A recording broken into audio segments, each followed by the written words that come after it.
Bonjour, bonsoir, aujourd'hui on va parler des suites de fonctions. En bref, c'est une vidéo qui va être relativement courte puisque on va dire assez peu de choses finalement puisqu'il y a très peu de choses à dire. Voilà, donc premièrement on va regarder les suites de fonctions et les séries de fonctions. Donc voilà, on va attaquer tout de suite. Donc les suites de fonctions. On peut donc savoir, voilà, une suite de fonctions, là, une question assez naturelle qu'on peut se poser, c'est est-ce qu'on peut trouver une limite à notre suite de fonctions? Et donc pour ça, il nous faut un critère pour dire qu'est-ce que ça veut dire converger. Et donc le plus simple, c'est justement de définir ce qu'on appelle la convergence simple, qui nous dit en gros qu'on a une convergence point par point. C'est-à-dire que la convergence simple, elle nous dit en tout point de notre intervalle, la suite de réels, ou la suite de scalaires, ou la suite en tout cas des images, convergent au sens d'une suite des suites traditionnelles.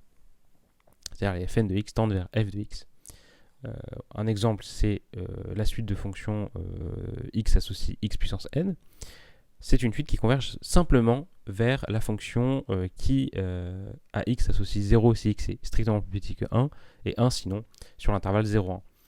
C'est assez simple. Si je fais le graphe donc de cette fonction, c'est la fonction, donc on peut lui faire un petit graphe.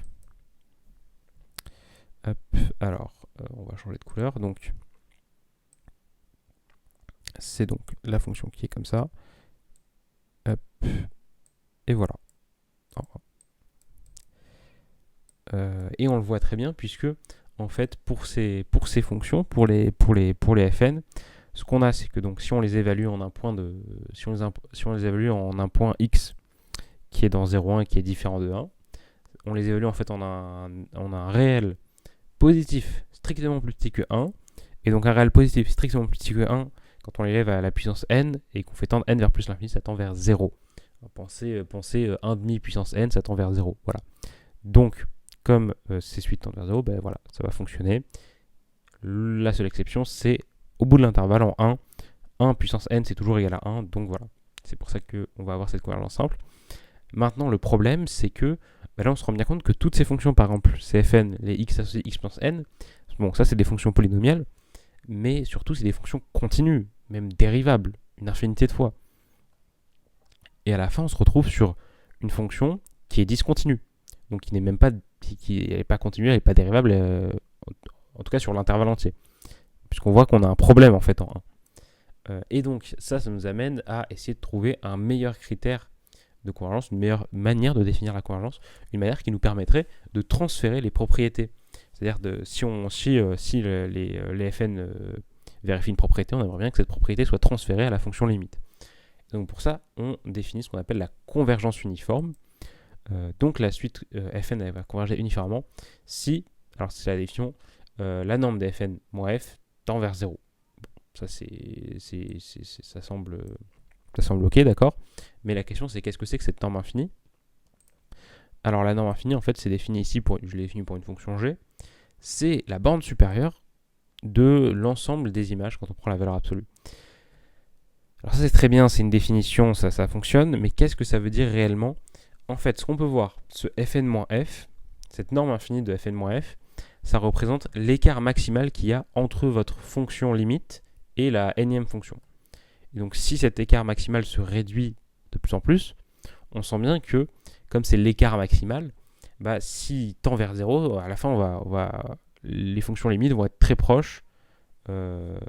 Si on évalue pour un n très très grand, on va être très proche de la fonction limite qu'on cherche. Alors que, si vous regardez bien, avant, il n'y avait pas cette notion vraiment de distance globale sur tout l'intervalle. Ce qui nous intéressait, c'était juste qu'en chaque point, on se rapproche. Ici, c'est vraiment sur tout l'intervalle, on se rapproche de plus en plus de la fonction. Et ça a donné en particulier quelque chose, c'est qu'on peut inverser les limites. On va pouvoir écrire que, donc, par exemple, ici, j'ai écrit que la limite au point x0 de la limite lorsque n tend vers plus l'infini est égale à la limite lorsque n tend vers plus l'infini de la limite en x0. C'est-à-dire que soit on peut d'abord aller en un point, puis faire tendre n vers plus l'infini, ou on peut faire tendre n vers plus l'infini, puis aller s'intéresser à un point particulier. C'est strictement pareil. Ça va nous permettre, notamment par exemple, de pouvoir regarder quand on va commencer à intégrer, est-ce qu'on peut prendre la limite de l'intégrale, etc. Ça, c'est des questions qui vont venir juste après, en fait, lorsqu'on va commencer à regarder des séries, par exemple, de fonctions, mais on va le voir juste après. D'abord, on peut revenir à notre exemple précédent et voir que, justement, on n'a pas convergence uniforme de f sur 0,1, puisque si on avait convergence uniforme, on pourrait appliquer ce que je dis tout à l'heure. On pourrait inverser les limites. On peut, donc, et si on fait ça, on va voir que ça ne marche pas, tout simplement. Puisque, comme la fonction n'est pas continue, elle n'est pas continue à gauche en 1, donc pour considérer sa limite, ça va être assez tendu. Et donc c'est pour ça, puisque du coup la limite à gauche c'est 0. Donc si vous faites d'abord tendre x vers 1 par la gauche, vous arrivez à un point. Donc ici on fait d'abord tendre vers plus l'infini. Donc si on regarde, ici on fait tendre vers plus l'infini. Donc on arrive à notre fonction limite. On fait tendre vers 1 par la gauche, donc ça vaut 0. Ici on fait tendre vers 1 par la gauche, donc on arrive en 1. Puis on fait tendre vers plus l'infini, donc c'est encore en 1. Donc on aurait 1 égale 0, bon c'est absurde. C'est pour ça donc que ça ne va pas converger. En plus, notamment, ce qu'on a, c'est que si vous avez une suite de fonctions qui convergent uniformément et qu'elles sont toutes continues, la limite est aussi continue. Encore une fois, ici c'est pas continu, donc ça marche pas. Je vous invite d'ailleurs à essayer de montrer ce résultat, voilà, que si vous avez une suite de fonctions continues qui convergent uniformément vers une fonction limite, alors la limite est aussi continue. C'est assez simple à montrer et ça repose sur quelque chose d'assez simple, c'est que ça repose sur le fait que si vous écrivez f de x moins f de x0, ça vous pouvez le majorer par trois choses. Vous pouvez le majorer par fn de x moins f de x plus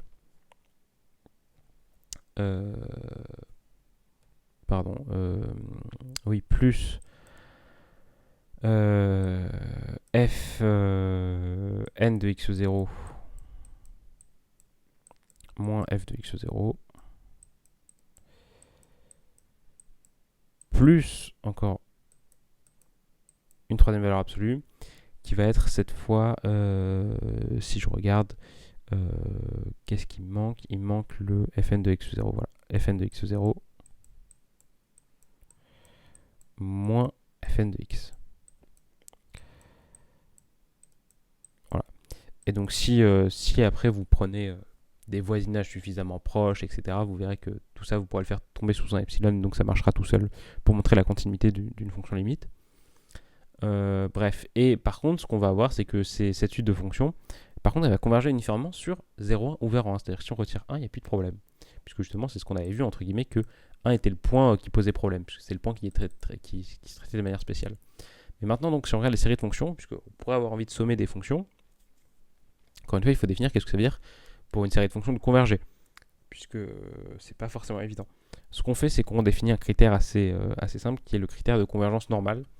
Donc, une série de fonctions fn converge normalement si et seulement si la série des normes infinies converge. Et c'est pas un problème de faire comme ça, c'est pas un raisonnement circulaire du tout, puisque du coup, on passe d'une somme d'une série de fonctions, donc d'objets mathématiques assez avancés, à une série de réels, tout simplement, puisque une norme infinie c'est un réel. Donc on est passé du monde des fonctions au monde des suites, des suites de réels. Donc plus de problème, puisqu'on sait très bien vérifier pour qu'une suite de réels converge. Et après, on va avoir, du coup, en bonus, on va avoir quelque chose. Là, à chaque fois, vous pouvez voir l'analogie avec les suites. Il y a des analogies qui se font à chaque fois. C'est que si votre série de fonctions converge normalement, alors elle converge uniformément et la norme infinie de la série est inférieure à la série des normes infinies. Ça, c'est à rapprocher, bien évidemment, d'un résultat que vous connaissez peut-être, qui est que si vos séries convergent, vos séries convergent, alors vous avez sigma dun. Alors je vais pas l'écrire avec des normes, je vais écrire avec des valeurs absolues. La valeur absolue de la série est inférieure à la série des valeurs absolues. Ça, c'est un résultat que vous connaissez en théorie sur les séries traditionnelles. Et donc voilà, on peut faire le rapprochement.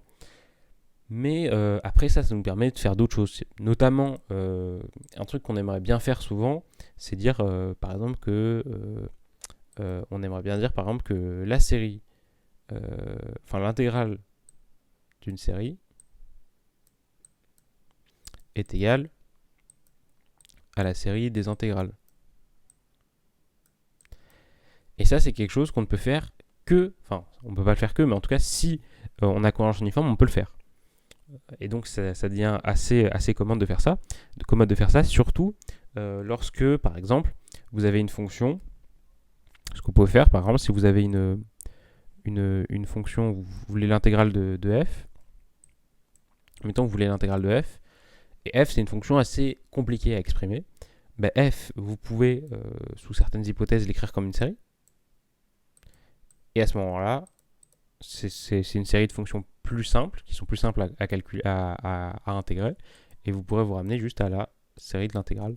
Et ça passera tout seul. Encore une fois, ça marche facilement si vous avez convergence uniforme. Voilà.